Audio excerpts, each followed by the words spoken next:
नमस्कार, साक्षीज रेसिपीज मराठीमध्ये आपल्या सर्वांचे स्वागत आहे। आज आपण बनवणार आहोत चिकनचे सूप। यालाच आपण आळणी रस्सा देखील म्हणतो। हे सूप खूप चविष्ट लागते आणि लहानांपासून मोठ्यांपर्यंत सर्वांना आवडते। चला तर मग बनवण्यास सुरुवात करूया। चिकनचे सूप बनवण्यासाठी सर्वात आधी इथे मी एक कुकर घेतला आहे व त्यामध्ये 1 चमचा तेल घातले आहे। तेल गरम झाले आहे। आता यात मी घातला आहे एक बारीक चिरलेला कांदा। कांदा आपल्याला व्यवस्थित परतून घ्यायचा आहे। इथे मी कांदा व्यवस्थित परतून घेतला आहे। आता आपल्याला कांद्याला फिकट सोनेरी रंग येईपर्यंत वाट बघायची आहे।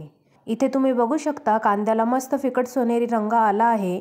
आता इथे मी 250 ग्रॅम चिकन घेतले आहे। चिकनला इथे मी व्यवस्थित स्वच्छ धुवून घेतले आहे व ते कांद्यामध्ये घातले आहे। आता इथे वरतून मी घालत आहे अर्धा चमचा हळद व त्यानंतर आता यात मी घालत आहे चवीपुरते मीठ।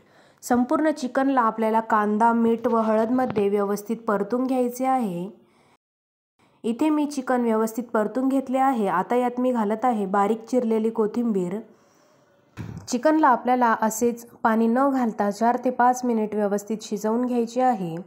5 मिनिट झाले आहे आणि तुम्ही बघू शकता चिकनने हळूहळू पाणी सोडण्यास सुरुवात केली आहे। आता आपण यामध्ये पाणी घालूयात। यात मी साधारणतः 2 ग्लास गरम पाणी घातले आहे। आता इथे मी चिकनला व्यवस्थित पुन्हा एकदा मिक्स करून घेतले आहे। आता आपण कुकरचे झाकण बंद करून घेऊयात। कुकरच्या आपल्याला साधारणतः 2 ते 3 शिट्टी काढून घ्यायची आहे।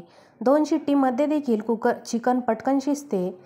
इथे 3 शिट्टी झाली आहे। इथे मी कुकर बंद केला आहे आणि तुम्ही बघू शकता चिकनचे सूप, चिकनचा आळणी रस्सा किती छान दिसत आहे। तसेच ते खायला देखील खूप चविष्ट लागते। तुम्ही देखील ही रेसिपी नक्की ट्राय करा। खूप इझी रेसिपी आहे आणि पटकन होते। जर तुम्हाला हे चिकनचे सूप किंवा चिकनचा आळणा रस्सा आवडला असेल तर व्हिडिओला नक्की लाईक, शेअर करायला विसरू नका आणि चॅनलला देखील नक्की सबस्क्राईब करा। धन्यवाद।